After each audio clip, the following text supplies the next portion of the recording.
आज बाबा हम बच्चों को बहुत सुंदर स्पष्ट कर रहे हैं कि कैसे हम बच्चे कर्म करते हुए भी कर्म से न्यारे होकर, प्रभाव मुक्त होकर अपने आप को चेक करते रहें, कहाँ हमारी कमी कमजोरी है।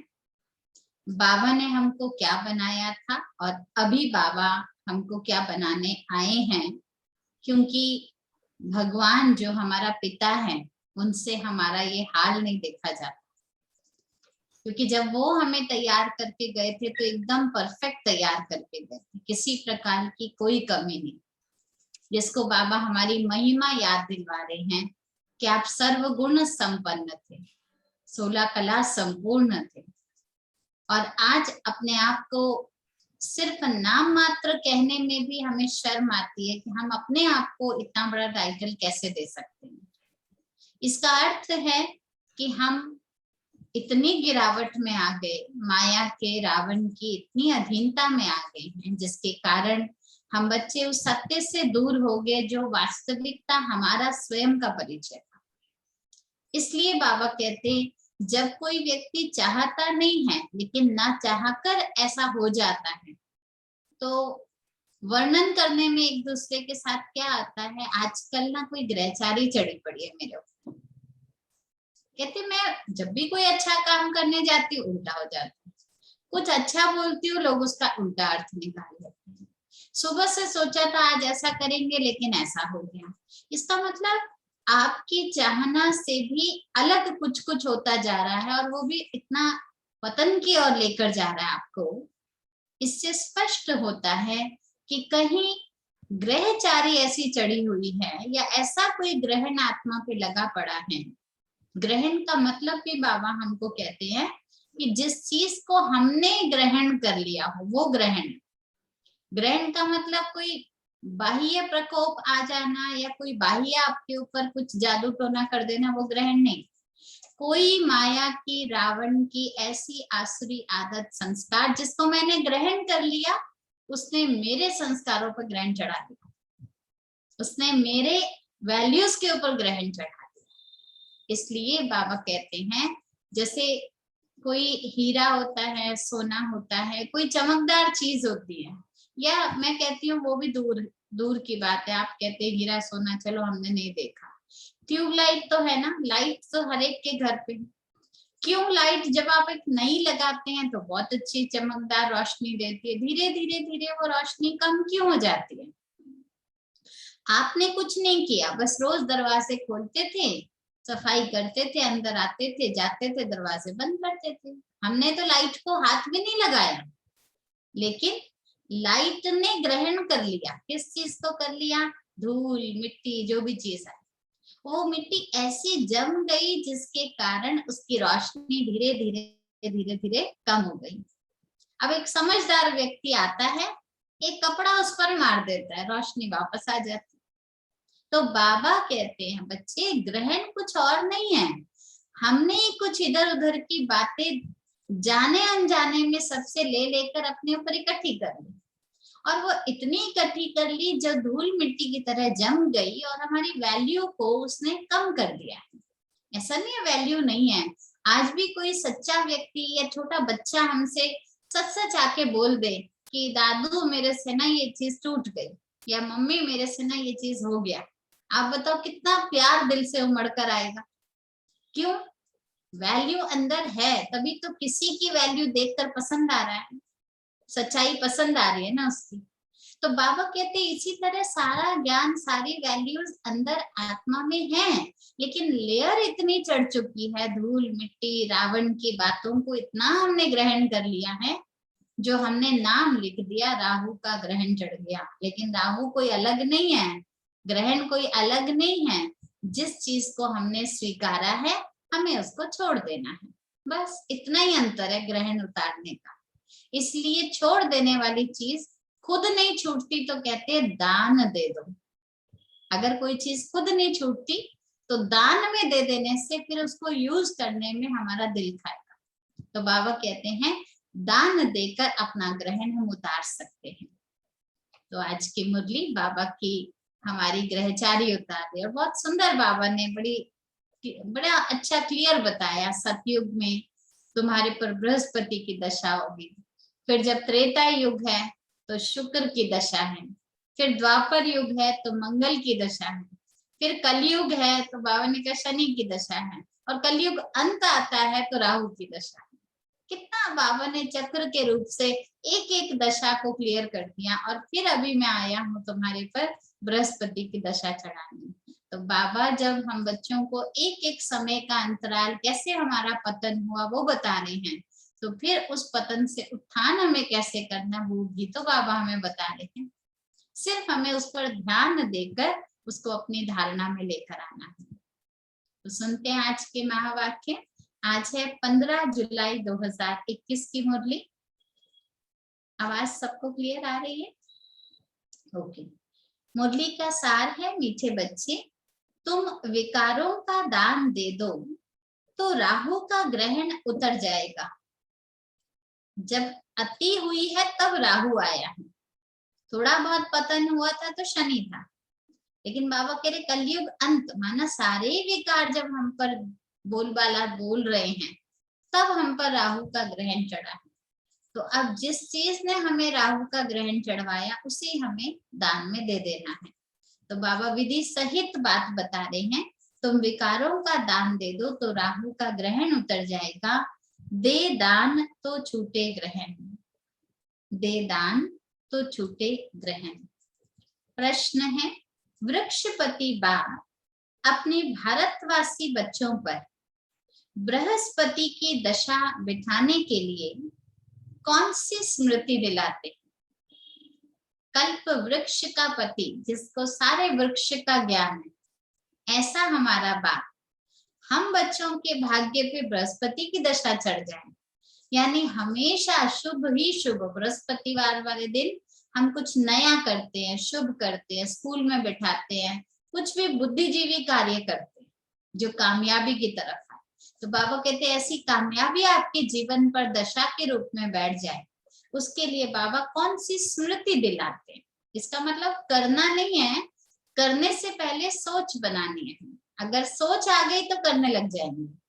तो वो स्मृति कौन सी है? उत्तर है, हे भारतवासी बच्चों, तुम्हारा आदि सनातन देवी देवता धर्म अति श्रेष्ठ था। याद दिला रहे बाबा, इसी भारत पर देवता धर्म था और तुम्हारा ये धर्म अति श्रेष्ठ था। तुम सर्वगुण संपन्न, 16 कला संपूर्ण थे। तुम मुझ सागर के बच्चे काम चिता पर बैठ काले हो गए हो। ग्रहण लग गया है, जैसे सूर्य व चंद्रमा पर ग्रहण लगता है तो अंधेरा सा छा जाता है, उनका प्रकाश छुप जाता है। तो बाबा उस अंधेरे की यादगार कालापन बता रहे हैं। तुम सर्वगुण संपन्न थे, 16 कला संपूर्ण थे, परंतु मुझ सागर के बच्चे काम चिता पर जब बैठे, चिता तो धुआं देगी ना, उस चिता पर बैठते ही तुम काले हो गए, ग्रहण लग गया। अब मैं तुम्हें फिर से गोरा बनाने आया हूँ। जो उस चिता की धूल तुम पर चढ़ गई है वो उतारने के लिए बाबा आए हैं। यह स्मृति आने से ही कि बाबा हम पर उस अंधकार रूपी चिता को मिटाने के लिए आए हैं। वो जो भी हमारे ऊपर अंधकार था, धूल था, कालापन था, वो उतारने की मेहनत स्वयं भगवान कर रहे हैं। इतनी भी स्मृति अगर आ जाएगी तो बृहस्पति की दशा बैठ जाएगी। गीत है ओम नमो शिवाय, ओम शांति। ये किसकी महिमा सुनी? इस गीत में आता है, पितुमात सहायक स्वामी सखा, तुम ही सबके रखवाले हो। पिता भी है, माता भी है, स्वामी भी है, सखा भी है। तो बाबा गीत के माध्यम से पूछ रहे हैं, ये किसकी महिमा आपने सुनी? बेहद के बाप की सुनी। ऊंचे से ऊंचा बाप परम पिता परमात्मा ही है। लौकिक बाप के लिए तो सब नहीं कहेंगे ना कि वो पिता भी है, माता भी है, बहन भी है, भाई भी है, सखा भी है, सभी तो नहीं स्वीकार करेंगे लौकिक को।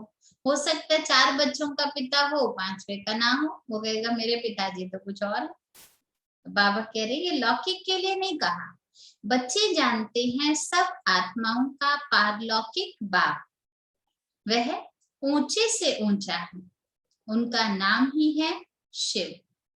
बिगर नाम रूप के तो कोई चीज होती ही नहीं है, परमात्मा पिता, परंतु नाम तो होगा जिनको हम पुकारेंगे, जिनसे हम हक से बातचीत कर पाएंगे। बिगर नाम के तो कोई चीज होती नहीं है। इस समय भगवान जो जिसका नाम लेने से दिल को आराम मिल जाए, उस भगवान के लिए कह दिया नाम ही नहीं है, रूप ही नहीं है, देश ही नहीं है, काल ही नहीं है, कुछ भी नहीं है, वो नाम रूप से ही न्यारा है। तो जब बच्चे ऐसा बोलेंगे पिता के लिए, तो पिता क्या कहेंगे, सबको ग्रहण लग गया है। वो कह सकते हैं ना कि अच्छा वाला मेरा नाम रूप है और मुझे कह रहे मेरा नाम रूप कुछ भी नहीं है। तो ये तो बच्चों की बुद्धि पर क्या हो गया, राहु का ग्रहण लग गया। इसलिए इसको आयरन एज्ड वर्ल्ड कहते हैं, लोहे जैसी पत्थर जैसी बुद्धि बन गई। दशाएं भी होती है ना अलग अलग, बृहस्पति की दशा, शुक्र की दशा, अभी तुम्हारे ऊपर है बृहस्पति की दशा। शिव बाबा वृक्षपति हमारा साथी बन गए हैं, तो हम पर उनका असर आना प्रारंभ हो गया है, अर्थात हमारी अभी बृहस्पति की दशा है, यानी जो कुछ होता है हमारे साथ कल्याण ही होता है। कोई कह देना आप एक बार कहीं दिखवा लो अपनी पथरी, आजकल ठीक नहीं चल रहा आपका, सीधा बोलो नहीं जरूरत नहीं है, भाग्य विधाता मेरे साथ है, कल्याणकारी बाप मेरा है, मुझे किसी का कुछ नहीं दिखाना। अगर रिंचक में भी होगा ना, मैं एक बार किसी को दिखा दूं तो बस फिर कल्याणकारी कोने में बैठ जाएगा, आप करते रहो अपना काम। फिर बाबा कहेगा कर लो मेहनत आप लोग अपनी। तो चॉइस हमारे ऊपर है, हम क्या करते हैं। बाबा कह रहे जिसकी महिमा सुनी ऊंचे से ऊंचा भगवान शिव बाबा, उनका असल नाम है शिव। बाकी किस्म किस्म के अनेक नाम रख देते हैं। मनुष्य जैसे जैसे परमात्मा को महसूस करते हैं, अपने जीवन में उनके कर्तव्यों के आधार पर अनुभव करते हैं, वैसे वो उनके नाम रख देते हैं। असल नाम शिव बाबा है। बाबा समझाते हैं मैं बीज रूप हूँ। अब शुरू हो रही है बाबा की महिमा की बारिश। मैं बीज रूप हूँ, चैतन्य हूँ, सत्य चित्त कहते हैं मुझे, और फिर मेरी महिमा में गाते हैं मैं सुख का सागर हूँ, आनंद का सागर हूँ, शांति का सागर हूँ, महिमा सारी उस एक की ही है। बाबा कहते ये सारी महिमा मुझ एक शिव की है। भारतवासी महिमा गाते हैं परंतु समझते कुछ भी नहीं। क्यों नहीं समझते? क्योंकि एकदम पत्थर बुद्धि हो गए। बाबा पूछ रहे हैं बच्चे तुमको पत्थर बुद्धि किसने बनाया? अच्छा वाला मैंने तैयार करके भेजा था, ये तुम्हारा हाल किसने किया? पूछेंगे तो सही ना माता पिता, किससे लड़कर आया, किससे कहाँ गिर के आया, क्या हुआ? तो बाबा पूछ रहे तुमको पत्थर बुद्धि किसने बनाया? तो अब बच्चे जानते हैं रावण ने। पहले नहीं जानते थे, अब जानते। पहले तो कहते थे आप ही नहीं बनाया, दुख भी आपने दिया, सुख भी आपने दिया, गिराया भी आपने, उठाओ भी आपने। लेकिन अब हम कहते हैं रावण ने। सतयुग में भारतवासी पारस बुद्धि थे। आज से 5000 वर्ष पहले ये भारत पारसपुरी था। इसी भारत को पारसपुरी कहा जाता था, जिसमें देवी देवताएं रहते थे। आज से 5000 वर्ष पहले की बात है, जहां देवी देवताएं रहते थे। भारत ही अविनाशी खंड गाया जाता है। भारत में ही पारस बुद्धि देवताएं थे, और इस समय भारत में ही पत्थर बुद्धि पतित हो गए हैं। पतित कैसे बनते हैं ये भी बाबा ने समझाया है। विकारों की प्रवेशता आना, देह की स्मृति स्वीकार करना और पतित बनना। तो पतित कैसे बनते ये भी बाबा ने समझाया। द्वापर से जब तुम काम चिता पर बैठे हो तो तुम काले बन गए हो। काम चिता ने हमको दैहिक बना दिया, और देह को ही देखते देखते हम देह की मिट्टी की कालक हमने पोत ली अपने ऊपर। बाबा कह रहे काले बन गए हो। इस काम अग्नि ने सबको भस्म कर दिया, उसमें भी खास भारत को कर दिया। भारत की मुख्य बात क्यों है? क्योंकि जो गोरा देखा था वो भारत को ही देखा, इसलिए पतन भी किसका हुआ? मुख्य भारत का हुआ। भारत में पारस बुद्धि देवताओं का राज्य था, उनकी विष्णुपुरी राम राज्य भी उसी भारत को कहा जाता है। जिस भारत पे देवी देवताओं का राज्य था उस भारत को विष्णुपुरी भी कहते हैं, पारसपुरी भी कहते हैं और राम राज्य भी कहते थे। एक समय इसी भारत पर ये सब नाम रखते थे। ये सब बातें बाप आकर बताती हैं, और बताते कितने प्यार से हैं बाबा। मीठे मीठे लाडले बच्चों, सुन रहे हैं ना सारे मीठे मीठे लाडले बच्चे, तुरंत बोलना चाहिए जी बाबा, ना सुन रहे हैं ना। तो मीठे मीठे लाडले बच्चों, जब तुम सतयुग में थे तब तुम सर्वगुण संपन्न थे। तुम्हें भूल गया है? मुझे तो याद है मेरा बच्चा कैसे था। तो बाबा बता रहे जब तुम सतयुग में थे तब सर्वगुण संपन्न थे। ये तुम्हारी महिमा है, वहां विकार आदि होते नहीं, इसलिए नाम ये संपूर्ण निर्विकारी, क्योंकि विकार होते नहीं। द्वापर से रावण अर्थात 5 विकारों का राज्य शुरू होता है, तो राम राज्य बदलकर वो बन जाता है रावण का राज्य। अभी ग्रहण लगा हुआ है इसी भारत पर, जो विष्णुपुरी कहलाता था, राम राज्य कहलाता था, उस भारत पर अभी ग्रहण लगा हुआ है। ये भारत बिल्कुल ही काला हो गया है। कहाँ तो बाबा के इतना सुंदर था और कहाँ अभी काला हो गया है। बृहस्पति की दशा सबसे अच्छी होती है। भारत पर बृहस्पति की दशा थी। कब थी? कब थी? बाबा कह रहे संगम युग पर शुरू हुई, और जो थी वो सतयुग में, यहाँ से ही शुरुआत हो गई थी। क्योंकि 21 जन्म जो हम गिनते हैं उसमें कौन से गिनते हैं? 8 जन्म सतयुग के, 12 जन्म त्रेता के, ये तो 20 ही हुए। तो एक जन्म कौन सा? संगम का। तो यहीं से बृहस्पति की दशा शुरू हो गई। लेकिन बाबा जिस दशा में हमने संपूर्ण अनुभव किया, बाबा उस युग का नाम ले रहे हैं सतयुग। फिर त्रेता युग में 2 कला कम हो गई, फिर भी शुक्र है अच्छे ही थे, इतने ज्यादा बुरे नहीं थे, इतना ज्यादा पतितपना कुछ नहीं आया था, विकारों का ऐसा ज्ञान नहीं हुआ था। तो बाबा कह रहे हैं शुक्र की दशा थी। बृहस्पति से लेकर त्रेता युग में 2 कला कम, शुक्र की दशा, उसको कहा जाता है सिल्वर एज।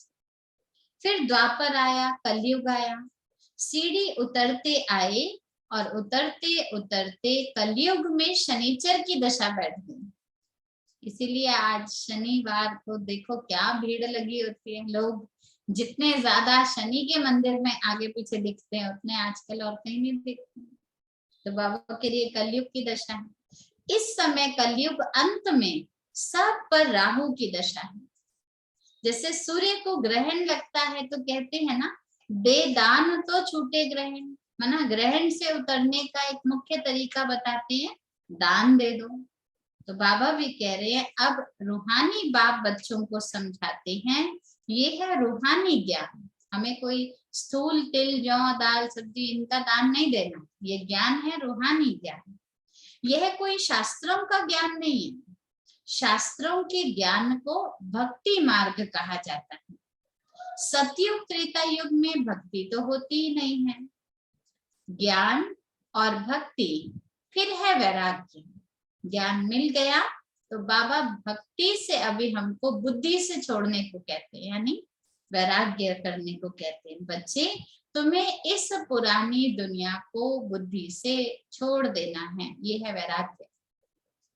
वैराग्य का पाठ हमारा हद का नहीं है, वैराग्य का पाठ हमारा बेहद का है। इसलिए बाबा सिर्फ घर को छोड़ दो, जहाँ विकारी मनुष्य रहते उनको छोड़ दो, नहीं। बाबा कहते बुद्धि से इस पुरानी दुनिया को छोड़ना है। ये है शूद्र वर्ण। ये दुनिया अभी क्या बन गई है? शूद्र वर्ण में पहुंच गई है। विराट रूप का चित्र दिखाते हैं ना, ब्राह्मण, देवता, क्षत्रिय, वैश्य, फिर शूद्र। ये किसकी कहानी है? खास भारत की कहानी है, क्योंकि भारत ही सर्वप्रथम देवता था, तो भारत ही अंत में शूद्र, फिर ब्राह्मण, फिर देवता बनेगा। विराट रूप भी मनुष्य दिखाते हैं, परंतु पत्थर बुद्धि समझते नहीं है वे देवता कौन थे। एक ही रूप में पूरा दिखा रहे, मुख पे देवता, भुजाओं में क्षत्रिय, पेट पे वैश्य, पैर में शूद्र, ब्राह्मण, चोटी, एक ही रूप में दिखा रहे। इसका मतलब वही आत्माएं ही तो पांचों वर्णों को पार करके आई है ना, कितना क्लियर दिखा रहे हैं। फिर भी पत्थर बुद्धि समझते नहीं है, समझते देवता कोई और थे, क्षत्रिय कोई और थे और हम तो शूद्र ही हैं। तो बाबा कहते हैं ये पत्थर बुद्धि क्यों बने? बुद्धि उनकी पत्थर जैसी क्यों बन गई? क्योंकि पतित बन गए।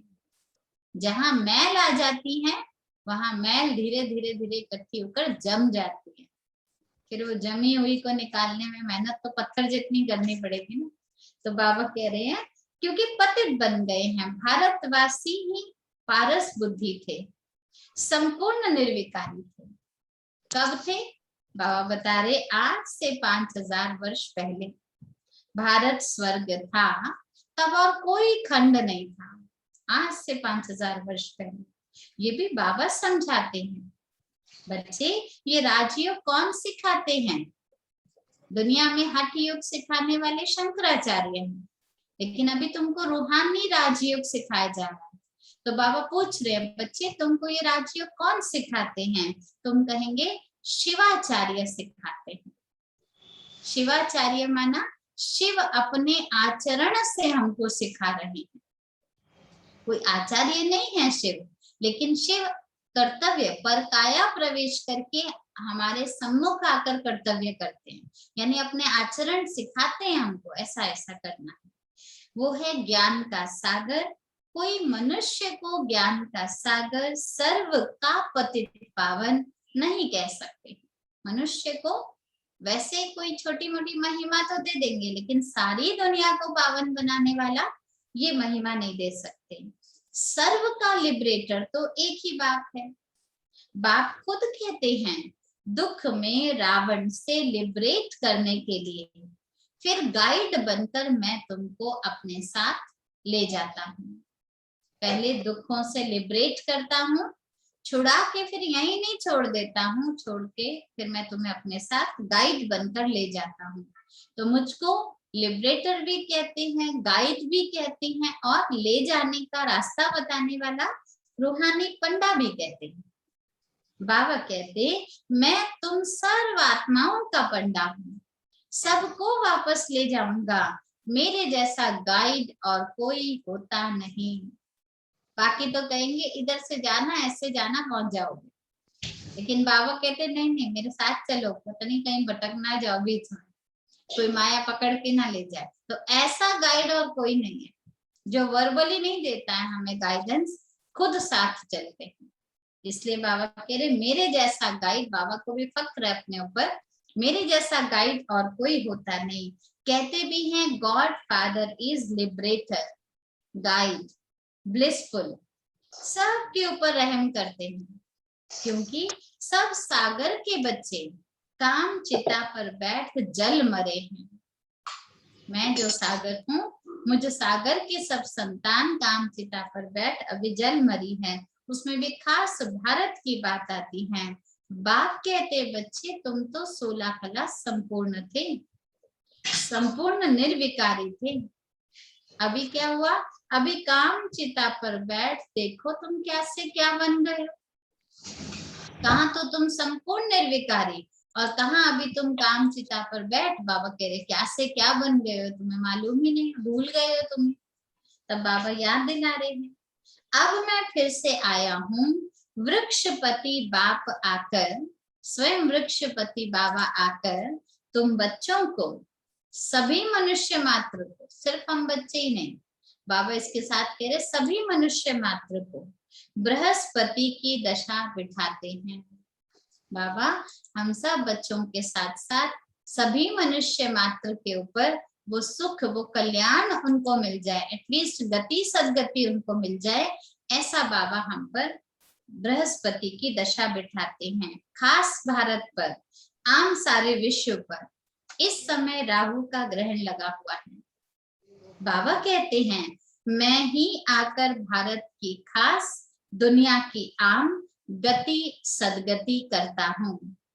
खास भारत की, क्योंकि दुर्गति में ज्यादा हो गया है, और आम तो सभी को ही मैं मुक्ति दिलाता हूँ, तो मैं गति सदगति करता हूँ। तुम यहाँ आए हो पारस बुद्धि बनने के लिए। बाबा के पास हम बच्चे आए हैं पारस बुद्धि बनने के लिए। मोस्ट बिलव्ड बाप हुआ ना, सब आशिकों का माशूक एक ही है। मैं कौन हूँ? कल भी बाबा ने कहा था आशिक बन माशूक को याद करो। आज भी बाबा कह रहे मैं सब आशिकों का एक माशूक हूँ, तभी मुझे याद तो सभी करते हैं। सब नेशन में लिंग जरूर बनाए जाते हैं, शिवलिंग। आप पूरे भारत में कितनी जगह चले जाओ, 12 ज्योतिर्लिंगम तो पहले इतना मशहूर है। बाकी साथ साथ भारत के सारे कोने कोने में अलग अलग प्रकार से शिवलिंग का चित्र जरूर बनाया जाता है, क्योंकि मैं सबका बाप हूं ना। बाबा कह रहे क्यों ना बनाया जाए मेरा चित्र सभी लोग, क्योंकि मैं सबका बाप हूँ। शिव के मंदिर भारत में बहुत है, और हर मंदिर का नाम है शिवालय। जहाँ शिव का निवास है, शिव की प्रतिमा रखी हुई है, यानी शिव का निवास है, उसको शिवालय कहते हैं। आलय का मतलब ये रहने का स्थान। शिव जमा आलय शिवालय। शिव निराकार है, आलय माना रहने का स्थान। सतयुग में है देवी देवता धर्म के मनुष्य, परंतु वह धर्म कब था, उन्होंने राज्य कब था, ये कोई को भी पता नहीं है। सतयुग की आयु क्यों नहीं पता किसी को कि सतयुग स्वर्ग कब था, पारसपुरी कब था। बाबा कह रहे क्योंकि सतयुग की आयु मनुष्यों ने बहुत लंबी कर दी। 5000 से भी इतना लंबा लंबा एक एक युग की आयु 4,32,000 वर्ष ऐसे कर दिए, तो बताओ कहाँ याद आएगा किसी को। अभी 5000 का ही ज्ञान बाबा याद दिला रहे तो ही कहते अच्छा आएगा सतयुग है। उस पर डाउट क्रिएट कर रहे। लाखों का अगर होता तो आप सोचिए कैसे कोई स्वीकार करता। ये तो वृक्षपति बाप है जो ज्ञान का सागर है, पतित पावन है, जिसको सब पुकारते हैं। और सब कैसे पुकारते हैं? कहते हैं तुम मात पिता हम बालक तेरे, तुम्हारी कृपा से सुख घनेरे। ये लाइन सभी पुकारते हैं, तो ये उनकी महिमा है ना। तो बरोबर सतयुग त्रेता में सुख घनेरे मिले होंगे। आपकी कृपा से सुख घनेरे बोला तो भगवान ने ऐसी कुछ तो किया कृपा हम पर, जो हमें सतयुग त्रेता जैसा सुख घनेरा मिला। जबकि बाबा हेवनली गॉड फादर है। बाबा कहते मैं सुख की स्थापना करता हूँ, क्योंकि मेरा नाम ही खाली गॉड फादर नहीं, हेवनली गॉड फादर। तो नाम में ही कहा मैं हेवन स्थापन करता हूँ। और फिर मैं स्वर्ग का रचयिता हूँ, तो जरूर हमें भी स्वर्ग में होना चाहिए ना। हमारा पिता हेवनली गॉड फादर, हेवन रचने वाला, तो बच्चे यहाँ क्या कर रहे हैं? बच्चों को भी तो हेवन में होना चाहिए। बाबा समझाते बच्चे तुम सब स्वर्गवासी थे, अभी कंप्लेन कर रहे हो कि बाबा आपने स्वर्ग रचा तो हम यहाँ क्या कर रहे हैं, हमको भी नहीं लेके गया। तो बाबा याद दिला रहे बच्चे तुम सब स्वर्गवासी थे, अभी तुम नर्कवासी बने हो। भारत का ही आदि सनातन देवी देवता धर्म है।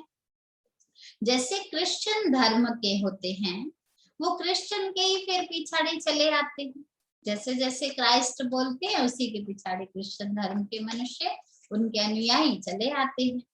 तो बाप भी कहते तुम देवी देवता धर्म वाले अपने धर्म को क्यों भूल गए, जबकि तुम देवी देवता धर्म के थे। बाबा भी स्मृति दिलाते हैं, चलो भूल गए सो भूल गए, लेकिन अभी क्यों भूल गए, ऐसा क्यों हुआ, उसके ऊपर माथा खपाने की जरूरत नहीं। अभी बाबा क्या कह रहे हैं, बाप तुमको भी स्मृति दिला रहे हैं। कौन सी स्मृति? तुम्हारा सबसे श्रेष्ठ धर्म और श्रेष्ठ कर्म था। माना हम बच्चे जो कर्म करते थे सबसे श्रेष्ठ करते थे, हमारी धारणाएं सर्वोत्तम थी, श्रेष्ठ थी। अभी तो कर्म भी भ्रष्ट बन गए और धर्म भी भ्रष्ट, तभी अपने को क्या कहलाते हैं, हम नीच हैं, पापी हैं, कंगाल हैं, अभी ऐसे बन गए। जबकि तुम ही देवी देवताओं की पुजारी हो, तो देवता भी तुम ही थे, परंतु अभी पतित होने के कारण अपने आप को हिंदू क्यों कहला रहे हो? क्योंकि पतित हो गए इसलिए कहला रहे हैं। भारत का ये क्या हाल हो गया है, जो देवता धर्म के हैं वह विकारी बनने के कारण अपने को देवता नहीं कहला सकते। अपने को टाइटल देने में भी आप देखिए, कोई व्यक्ति वैसे ही कह दीजिए आप तो सच में देवता हो, तो क्या कह देंगे, नहीं नहीं नहीं हमें मत बोलो, पाप लगेगा, देवता तो कोई बात नहीं। मना समझते हैं ना, हम देह और देह के विकारों में इतना लिप्त हो चुके हैं, जो भले कर्म श्रेष्ठ कर रहे हैं लेकिन हम अभी देवता नहीं है। इसलिए बाबा कह रहे, बाप खुद कहते हैं अभी इस समय पतित दुनिया का अंत है। और अंत कैसे है? अंत इसलिए है क्योंकि महाभारत लड़ाई लगी हुई है। महाभारत, भारत को महान बनाने के लिए लड़ाई छिड़ी पड़ी है, महान बना के छोड़ेंगे, इसकी लड़ाई है। साइंस वाले अपने इन्वेंशन करके इंडिया को मशहूर कर रहे हैं, हम लोग अपने इन्वेंशन से कर रहे हैं, रूहानी इन्वेंशन से। आखिर इस भारत को महान बनाना है, तो ये महाभारत लड़ाई लगी हुई है। भगवानों वाच हैं, हम तुमको सतयुग के लिए राजयोग सिखाता हूँ। भगवान तो एक ही है, हम उनके बच्चे सालिग्राम हैं। बाबा कहते हैं तुम जो पूज्य थे वही फिर पुजारी भक्त बन गए। हम ही पूज्य थे, अभी पुजारी भक्त बन गए, अभी फिर ज्ञान लेते हो पूज्य देवता बनने के लिए। फिर द्वापर से पूज्य सो पुजारी बन जाएंगे, फिर से नीचे आएंगे, चक्र है।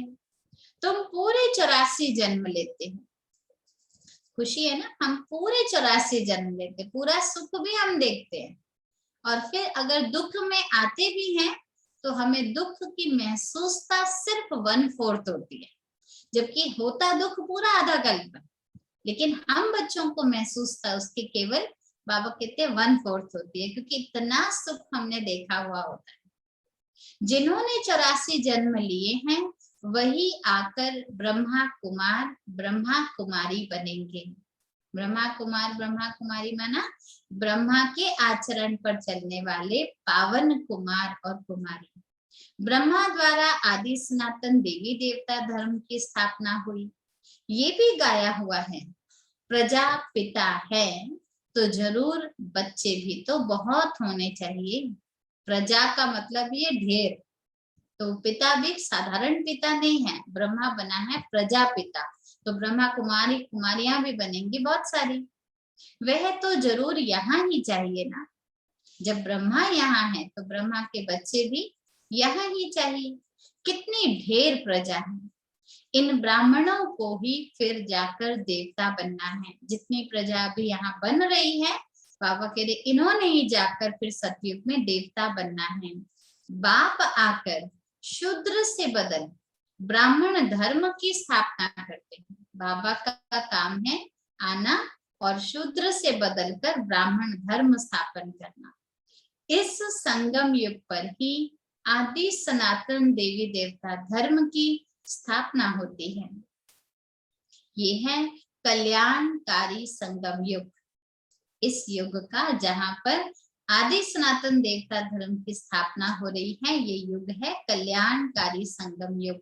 इस लड़ाई को ही कल्याणकारी कहा जाता है। इस विनाश के बाद फिर स्वर्ग के गेट खुलने हैं, इसलिए कल्याणकारी ये लड़ाई है, क्योंकि इस लड़ाई के बाद, इस विनाश के बाद क्या होगा, स्वर्ग के गेट खुलेंगे।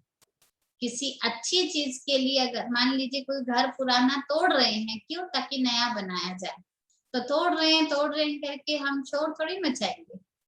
खुशी क्या है, नया बनाने के लिए तोड़ रहे हैं। कोई सोफा खराब हो जाता है, बुलाते हैं फर्नीचर वाले को, लोग इसको आप नया बना लो, तो वो सारा उधेड़ता है। उस उधेड़ते हुए को देखकर आपको हाय सारा उधेड़ दिया, उसका वर्णन नहीं करना, क्या नया बन रहा है उसकी तरफ देखना। इसी तरह अभी ये पुरानी दुनिया का विनाश हो रहा है, इसका चिंतन कर करके दुखी नहीं होना, लेकिन क्या नया आने वाला है उसकी खुशी में रहना। इसलिए बाबा कह रहे हैं इस विनाश के बाद स्वर्ग के गेट खुलने हैं। तुम यहाँ आए हो स्वर्गवासी बनने व विष्णुपुरी में चलने के लिए। तुम बच्चों पर अभी अविनाशी बृहस्पति की दशा है। अविनाशी, जब तक बाबा की स्मृति बुद्धि में है, बृहस्पति की दशा का विनाश हो नहीं सकता। माना कोई हमारे से, हमारा शुभ होने से, कल्याण होने से रोक नहीं सकता। 16 कला संपूर्ण कहा जाता है ना बृहस्पति की दशा। जब तुम्हारी सतयुग में थी तब तुम 16 कला संपूर्ण थी। फिर 2 कला कम हुई, त्रेता युग में पहुंची तो शुक्र की दशा हो गई। तो सतयुग में है बृहस्पति की दशा, त्रेता युग में है शुक्र की दशा। फिर नीचे गिरते आए तो द्वापर युग में है मंगल की दशा।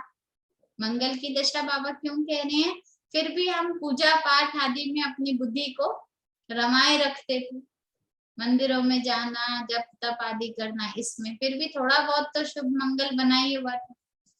लेकिन जब कलयुग आया तो शनिचर की दशा बैठ गई, और कलयुग अंत में बाप कहते हैं राहु की दशा बैठती है। तो जन्म जन्मांतर उल्टी दशाएं फिरते आई हैं।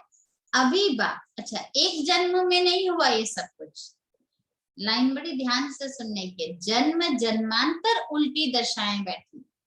इसका मतलब हमने ही अच्छी दशा भी देखी, फिर हम ही पुनर्जन्म लेते आए, तब हमें उल्टी दशा का ज्ञान हुआ। ऐसे ही नहीं सीधा ऊपर से आए और उल्टी दशा बैठ गई, नहीं, ऊपर से आए थे तो दशा हमारी बहुत अच्छी थी, धीरे धीरे धीरे पतन हुआ। तो इसका भाव है कि जो भी दशाएं हमारी बदली, वो एक दिन में या एक घंटे में या ऐसे पानी से श्राप दिया और हो गई दशा बदल के, नहीं, धीरे धीरे हुआ। इसको बाबा शब्द दे रहे जन्म जन्मांतर। जैसे जैसे हमारे जन्म बढ़ते चले गए, दशाएं भी उल्टी होती गई। अब बाप आए हैं, बाप द्वारा तुम पर बृहस्पति की दशा बैठ रही है। ये है बेहद का बाप, जो ज्ञान का सागर है, पतित पावन है। वही तुम्हारा बाप भी है, शिक्षक भी है, सतगुरु भी है। बाकी सब है झूठे। गुरु तो बहुत है लेकिन झूठे हैं। क्यों झूठे हैं? क्योंकि कोई अभी तक सदगति नहीं कर सके। गुरु का मतलब होता है सदगति दिलाने वाला। बाबा कह रहे हैं कोई अभी तक सदगति नहीं कर सके। इस दुनिया को कहा जाता है विशेष वर्ल्ड। ये विकारों से भरी हुई दुनिया है। बाप तुम्हें ले जा रहे हैं जिस दुनिया को वाइसलेस वर्ल्ड कहते हैं। विकार होते ही नहीं है जहां पर। अभी तो विशेष वर्ल्ड में बहुत मनुष्य दुखी हैं। विकार ही तो मनुष्य को दुख दे रहे हैं। अपना ही बच्चा पैदा किया है, अब मोह जुड़ गया तो दुख हो रहा है। मेरा बच्चा क्यों नहीं मेरी बात मानता, बताओ। अपने आप ही क्रिएशन, दुख को पैदा किया, अपने आप ही उससे दुखी भी हो रहे। तो खुद ही खाते हैं, बड़ा टेस्टी है, खाते जाओ, फिर हाय पेट दर्द हो रहा है, पेट दर्द, तो क्यों खाया भाई? तो अपनी रचना और अपने आप ही दुखी हो रहे। इसको कहते हैं विशेष वर्ल्ड। बाबा यहाँ पर कह रहे हैं विशेष वर्ल्ड में सब बहुत दुखी हैं। लड़ाई, मारा मारी, क्या क्या हो रहा है। इसको कहा जाता है खूने नाहक खेल। बिगर कोई कसूर के क्या क्या कर देते। आप देखो, एक व्यक्ति की एक से लड़ाई होती, 2-4 को और हाथ पैर लग जाते। क्या किया उसने? और कहते जी मैंने क्या किया था? आपने कुछ नहीं किया, लेकिन आपका हिसाब किताब उस समय उसके बगल में आपको खड़ा करके गया। हाँ, तो ये है कलयुग। एक ही बॉम्ब है, ऐसा गिराएंगे जो झट सारे खलास हो जाएंगे। ये वही संगम का समय है। तुम देवताओं के लिए नई दुनिया भी तो चाहिए ना।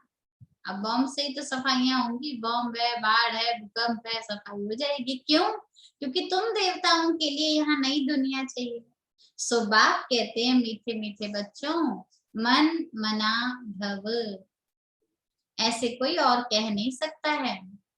क्यों नहीं कह सकता? क्योंकि बाकी सब तन में फंसे हुए हैं, बाबा का तन नहीं है। इसलिए बाबा अथॉरिटी से कहते मन मना भव। बाकी सब तन मना भव करने वाले, देह देह में फंसाने वाले। लेकिन मैं कहता हूँ, बाबा कह रहे मन मना भव। ये कौन से बाबा ने कहा? ये शिव बाबा ने कहा, क्योंकि वो है निराकार, उनको अथॉरिटी है कहने की। यूं तो निराकार तुम भी हो, परंतु तुम पुनर्जन्म में आते हो, मैं नहीं आता हूँ। ये अंतर है बाप में और हम आत्माओं में। इस समय सब पतित हैं, एक भी पावन नहीं। पतित बनना ही है, सतो रजो तमो में उतरना ही पड़ता है। इस समय सारा झाड़ जर्जरीभूत अवस्था को पाया हुआ है, क्योंकि पतित बनते तो पावन की डिमांड होती है। दुनिया बिल्कुल पुरानी हो गई, अब फिर से उसको नया बनाना पड़े। पतित दुनिया में देखो कितने मनुष्य हैं, ढेर के ढेर मनुष्य, एक पर एक चढ़े हुए हैं, एक पर एक चढ़े हैं ना, फ्लोर्स बिल्डिंग्स बनी हुई है ना। पहले सुनते थे मनुष्य मनुष्य के सिर पर नाचेगा, हम सोचते थे सिर पर कैसे नाच सकता है। अब पता चलता है कि सच में ऊपर वाले फ्लोर वाले डांस कर रहे होंगे, हम नीचे बैठे हैं तो वो सिर पे तो नाच रहा है ना। तो ये बातें बाबा कहते हैं उस समय नहीं थी, उस समय तो सिंगल सिंगल बिल्डिंग हुआ करती थी। अभी तो क्या 110 एक ही नहीं सिर पे नाच रहे, पता नहीं कितनी बिल्डिंग वाले नाच रहे हैं। तो बाबा कह रहे ये है पतित दुनिया, देखो कितने मनुष्य हो गए हैं। पावन दुनिया में बहुत थोड़े राज्य करते थे, एक धर्म था, एक राज्य था, और कोई धर्म था ही नहीं। इसीलिए उस समय के भारत को हेवन कहा जाता था। और गायन है ऐसे समय के लिए, गायन है घट में सूर्य, घट में चंद्रमा, घट घट में 9 लाख तारे, ऐसा उस समय के लिए कहते थे। वो सूर्य जितनी चमक, चंद्रमा जितनी शीतलता, तारों जितना भाग्य हर जगह था, हर जगह। अब वो हर जगह का मतलब इसी सृष्टि पर उस आत्माओं के, हर हम सब आत्माएं सितारे माफिक है ना, तो इसी सृष्टि पर आत्माओं के माफिक हमारे अंदर वो सूर्य जितनी चमक भी थी, ज्ञान चंद्रमा जितनी शीतलता भी थी, और हम सब बड़े भाग्यशाली थे। वो ये यादगार थी। अच्छा देखिए, गायन गाने वालों ने क्या गाया? घट में सूर्य, घट में चंद्रमा, घट में 9 लाख तारे। 8 लाख भी नहीं बोला, 10 लाख भी नहीं बोला, 9 लाख ही बोला। बाबा आगे बड़ा सुंदर समझा रहे हैं। सतयुग में शुरू में 9 लाख ही होते हैं, शुरू जब होता है ना सतयुग, तो 9 लाख ही होते हैं, पीछे वृद्धि को पाते हैं। सतयुग अंत जैसे जैसे आता है तो 2 करोड़ 2.5 करोड़ तक होने शुरू हो जाते हैं। पहले जैसे छोटा फूलों का झाड़ होता है, धीरे धीरे कांटों का जंगल कितना बड़ा बन जाता है। जंगल बहुत बड़ा दिखाते हैं, गार्डन तो छोटा होता है। जैसे दिल्ली में बाबा दिल्ली को याद करते हैं तो गार्डन, मुगल गार्डन को याद करते हैं। दिल्ली में मुगल गार्डन देखो कितना अच्छा है, उससे बड़ा कोई गार्डन है ही नहीं, सुंदर अच्छा, बाबा के तो उससे अच्छा कोई है ही नहीं। और फॉरेस्ट देखो कितना बड़ा बड़ा बनाते हैं। सतयुगी गार्डन भी बहुत छोटा होता है, जैसे यहाँ गार्डन छोटा, फॉरेस्ट बड़ा, तुलनात्मक रूप से बाबा कह रहे इसी तरह सतयुग का संसार भी छोटा होगा, फिर वृद्धि को पाते पाते बड़ा हो जाएगा। अभी तो ये दुनिया कांटों का जंगल बन गई है। रावण के आने से मनुष्य कांटे बन गए हैं। ये है कांटों का जंगल, आपस में लड़ते रहते हैं, एक दो को मारते रहते हैं, कितना क्रोध है। मनुष्य बंदर से भी बदतर बन गए, क्रोध सबसे ज्यादा दिखाते हैं बंदर में। वो अपनी शक्ल ही शीशे में देखकर उस शीशे को तोड़ देता है। तो बाबा इतना क्रोध, तो मनुष्य आज क्यों गुस्सा आता है? थोड़ा सा किसी को कह दो आप आज ऐसे लग रहे हो, बताओ जरा, और ये नहीं कहेगा अच्छा वो बता दिया थैंक यू, सीधा गुस्सा करेगा। तो बंदर ही तो है, अपने को देख के गुस्सा आ रहा है, अपनी असलियत सुनना नहीं चाहते, बस जो नहीं है वो सुनना चाहते हैं। आप बहुत महान हो, आप ये तो बाबा कह रहे हैं मनुष्य क्या बन गए? बंदर से बदतर बन गए। तो बाप कहते हैं मेरे लाडले बच्चे, हाँ देखो बाबा कितनी बार बोल रहे हैं लाडले बच्चे, मीठे मीठे बच्चे। फिर बाबा कह रहे हैं मेरे लाडले बच्चे, तुम्हारे ऊपर अभी वृक्षपति की दशा है। अब दे दान तो छूटे ग्रहण, संपूर्ण निर्विकारी तुमको यहाँ ही बनना है। फिर ये शरीर छोड़ कर जाएंगे, शिवालय में फिर आएंगे। शिवालय शिव के द्वारा स्थापित आलय, उसको भी शिवालय कहते हैं, और शिव का निवास स्थान जो है उसको भी शिवालय कहते हैं। तो शिवालय में बहुत सुख होगा, देवी देवताओं का राज्य होगा। सतयुग को कहा जाता है शिवालय, कलयुग को कहा जाता है वैश्यालय। ये वैश्यालय रावण ने स्थापन किया, बाबा ने शिवालय स्थापन किया, लेकिन विकार सिखाए किसने? रावण ने। तो विकारों से बना वैश्यालय। अब बाप कहते हैं पतित से पावन बनना है तो कैसे बनेंगे? क्या त्रिवेणी में स्नान करके बनेंगे? वो समझते गंगा जमुना सरस्वती का जहाँ संगम होता है वो जल बहुत महत्वकारी है, उसमें डुबकी लगाओ आप पावन बन जाएंगे। या फिर गंगा में स्नान करने से पावन बनेंगे? बाबा फिर सोचो इन सब बातों को कि पावन कैसे बनेंगे। ये तो तुम जन्म जन्मांतर करते आए हो। सोचने की विषय की बात है कि हम गंगा के किनारे रहने वाले तो सुबह शाम सारा टाइम ही गंगा में नहाते, और कोई पानी तो उनके पास आता ही नहीं, तो वो तो परम पवित्र होने चाहिए। लेकिन ऐसा तो नहीं है, वो भी पूजा पाठ करते, वो भी पतित पावन को पुकार रहे हैं। करोड़ों मनुष्य जाकर त्रिवेणी में गंगा में स्नान करते हैं। बहुत नदियां नाले तालाब आदि बने हुए हैं। मनुष्यों की भावना ऐसी है, जहां पानी देखा जाकर स्नान कर लेते हैं। ये तो खास ब्रह्मा बाबा ने देखा हुआ है। ब्रह्मा बाबा कहते थे कई बार मनुष्य कुंभ के मेले में स्नान करने के लिए जाते थे, थोड़ा भी पानी कहीं दिखता है ना वहीं स्नान कर लेते थे। और बाबा ने तो इतना भी अनुभव से एक बार बताया कि कहीं स्नान करने गए, पानी नहीं है तो उस तालाब की मिट्टी लेके लगा ली उन्होंने। इतना भी भावना में सोचिए मनुष्य भ्रमित हुआ पड़ा कि उस इस तालाब की मिट्टी से अगर हम अपना तन लगा लेंगे तो पावन हो जाएगा। बाबा कहते ये था, जहां पानी देखा वहां स्नान कर दिया। क्यों करते हैं ये सब? क्योंकि मनुष्य अपने आप को पतित समझते हैं। ये भावना क्यों है उनके अंदर? किसी तरीके से हम पावन बन जाए, ये उनकी डिमांड रहती है। अभी पारस नाथ तुम्हारी पारस बुद्धि बना रहे। बुद्धि से बाबा समझा रहे बच्चे ये सब चीजें पावन आत्मा को नहीं बनाने वाली, तो बुद्धि को बाबा ने चेंज किया।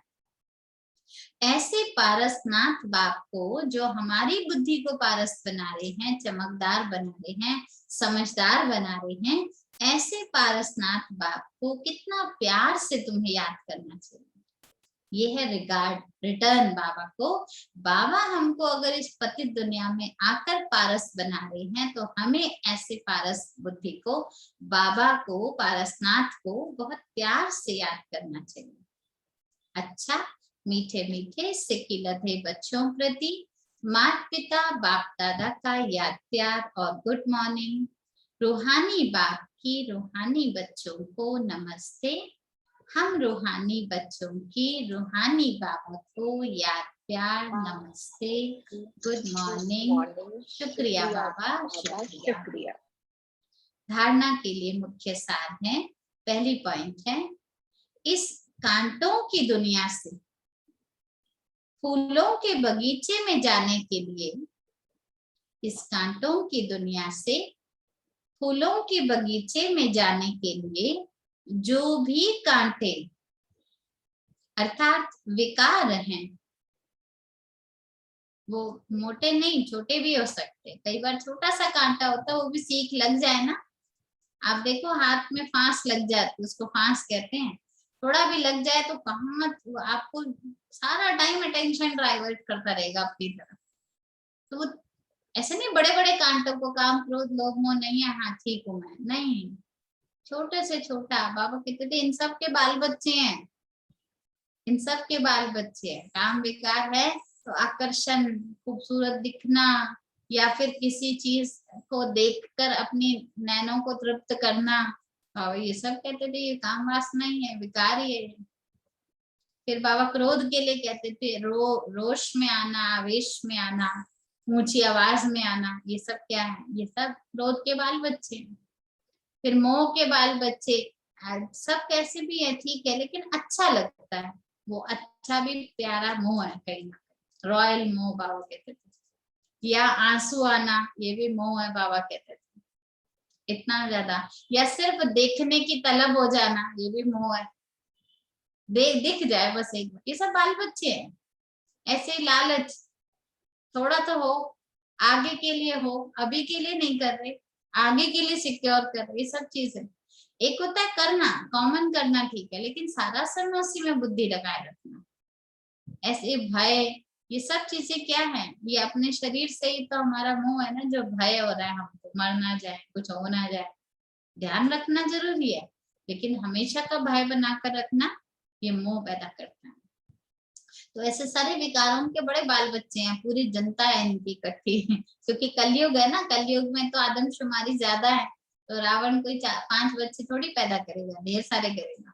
तो बाबा कह रहे हैं कि जो भी कांटे हैं छोटे बड़े, इन सबको निकाल, उन्हें निकाल देना है। पारस बनाने वाले बाप को बड़े प्यार से याद करना है। पारस बनाने वाले बाप को, कौन है वो? पारसनाथ। अगर पारसनाथ याद रखेंगे तो पारस बन रहे हैं याद रहेगा। तो बाबा पारस बनाने वाले बाप को बड़े प्यार से याद करना है। सेकंड पॉइंट है, इस कल्याणकारी संगम युग पर, ये युग हम बच्चों के लिए ही नहीं लेकिन सारी दुनिया के लिए कल्याणकारी। तो बाबा कह रहे हैं इस कल्याणकारी संगम युग पर शूद्र से ब्राह्मण और ब्राह्मण से देवता, पहले शूद्र से ब्राह्मण बनना है, यानी बाबा के जो भी आचरण ब्रह्मा बाप ने अपने जीवन में ला के सिखाए, पहले तो हमें वो धारण करना है और फिर ब्राह्मण बनकर और पुरुषार्थ करना है देवता बनने का। तो इस कल्याणकारी संगम युग पर शूद्र से ब्राह्मण, ब्राह्मण से देवता बनने का पुरुषार्थ करना है। और आज की इंपॉर्टेंट पॉइंट है, जो राहु के ग्रहण को उतारने के लिए विकारों का दान देना है। कौन से विकार हैं चेक करें और उसका दान दे दें। और दान का मतलब होता है दान में दी हुई चीज वापस नहीं ली जाती, बहुत बड़ा पाप समझते हैं। संकल्प में भी नहीं ली जाती, अगर ले ली तो उसको दान ही नहीं माना जाता। ये बहुत गहरी पॉइंट है, इसलिए बाबा कहते दान में दो। बाबा ने ये नहीं कहा दे दो, दान में दो बोला, ताकि वापस ना ले सकते। दी हुई चीज वापस ले सकते, दान में दी हुई चीज नहीं ले सकते। तो ये सूक्ष्म है, समझना, इसको टटोलना अंदर से। आज का वरदान लीजिए।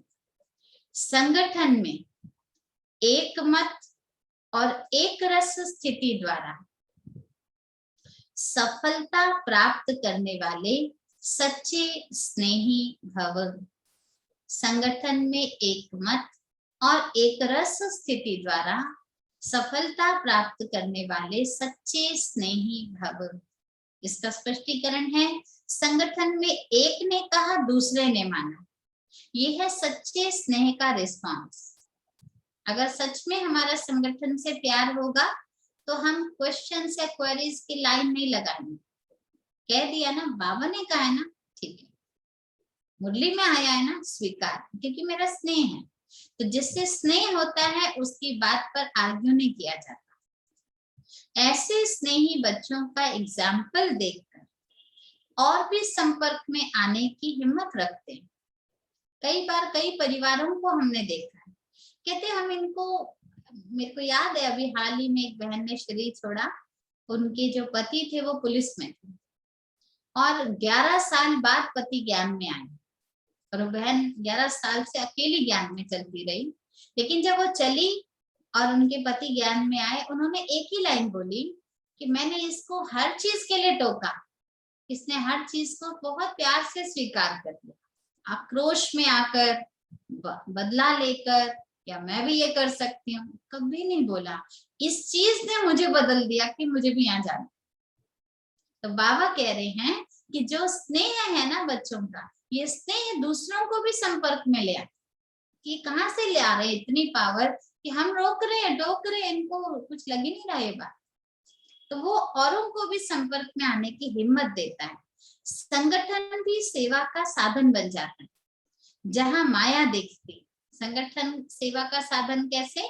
जब हम सभी एक मत होकर एक कार्य को कर रहे होते हैं, सभी ने एक बात को स्वीकार कर लिया, तो माया देखती है इनकी यूनिटी बहुत अच्छी है, घेराव बहुत अच्छा है, तो वहां आने की हिम्मत नहीं रखती।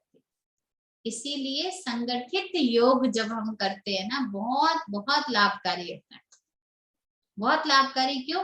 जब सभी योग की उस मुद्रा में बैठे हैं तो माया कहती है तो सारे तप रहे हैं, हम यहाँ जाके मुझे जलना है, मैं बाहर ही जाऊं तो अच्छा है।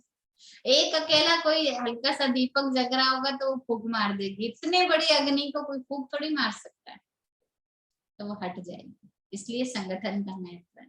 एक मत और एक रस स्थिति के संस्कार ही सतयुग में एक राज्य की स्थापना करेंगे। अभी से हमारी मति एक। कोई कहता है आप क्यों उठते हैं अमृत के लिए? बाबा ने कहा। दूसरा क्यों उठता है? बाबा ने कहा। तीसरा क्यों उठता है? बाबा की मर्यादा है। तो सबकी मत एक है, क्योंकि मति एक ले रखी है सबने। तो जब हम सभी एक मर्यादा का पालन एक मत होकर कर रहे हैं, यही मति जाकर सतयुग में राज्य चलाई, वो भी एक राज्य, सहमति से। स्लोगन है, कर्म और योग का बैलेंस रखने वाले ही, कर्म और योग का बैलेंस रखने वाले ही सफल योगी हैं। कभी भी कर्म को अपने ऊपर हावी मत होने दो और कभी भी योग को छोड़कर कर्म मत करो, नहीं तो कर्म में सफलता नहीं आती है, परफेक्शन नहीं आती। इसलिए कर्म और योग का बैलेंस, योग युक्त होकर जब हम कर्म करते हैं तो सफल अवश्य होते हैं, और योगी वही जो सफल होकर हर कर्म को प्रेरणादायक कर्म बनाए।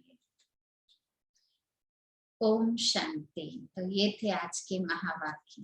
आज बाबा ने कितना सुंदर, आज पहली बार मैं मतलब इतने समय से सुन रही हूँ बोली, लेकिन आज बाबा ने हर युग के अनुसार हमारी दशा बताई है।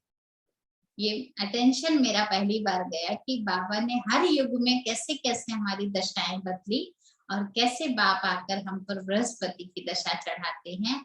ये बाबा हम बच्चों को सम्मुख आकर समझाते। तो हमारा फर्ज है अपने ऊपर से कोई भी ग्रहचारी है उसको निकालो, हटाओ, उसको बाबा को दे दो। बाबा ये लो, दान में ले लो आप। और देखो कितना सुंदर ब्राह्मण है, दान में क्या ले लेता है, काम की चीज नहीं है मालूम है, लेकिन ये जानते हैं कि मेरे बच्चे ये दे देंगे तो ठीक रहेंगे, तो कहते कोई नहीं मुझे दे दो। जैसे मैं माता पिता को भी देखती हूँ ना, कुछ चीज अच्छी नहीं लगती, बच्चे कहते हमें नहीं खाना, माँ बाप क्या कहते, अच्छा मुझे दे दो, आपको जो अच्छा लगे वो खा। तो ये हमारा बेहद का माता पिता है, सारी सृष्टि के कल्याण का सोच रहा है। तो ऐसे पिता को तो हमें बहुत बहुत बहुत प्यार से बाबा ने आज कहा है याद करना है। तो आज स्पेशली टाइम निकालना, होमवर्क तो आपने सुना ही है, स्पेशल टाइम निकाल कर बाबा को कोई ना कोई एक शुरुआत करिए। आज इस विकार को मुझे दान में दे देना, बाबा ये आप रखो, आपकी चीज मुझे नहीं चाहिए, आए भी तो ले लेना वापस आप, बस इसको क्या देना, ये आपका है, ये मेरा नहीं है। तो अटेंशन से उसको पहले टटोलना, कौन सी चीज है जो मुझे देनी, क्योंकि ये मुझे तंग कर रही है, फिर अपना ब्राह्मण जीवन एंजॉय करेंगे। ओम शांति। चलते हैं बाबा के पास।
शांति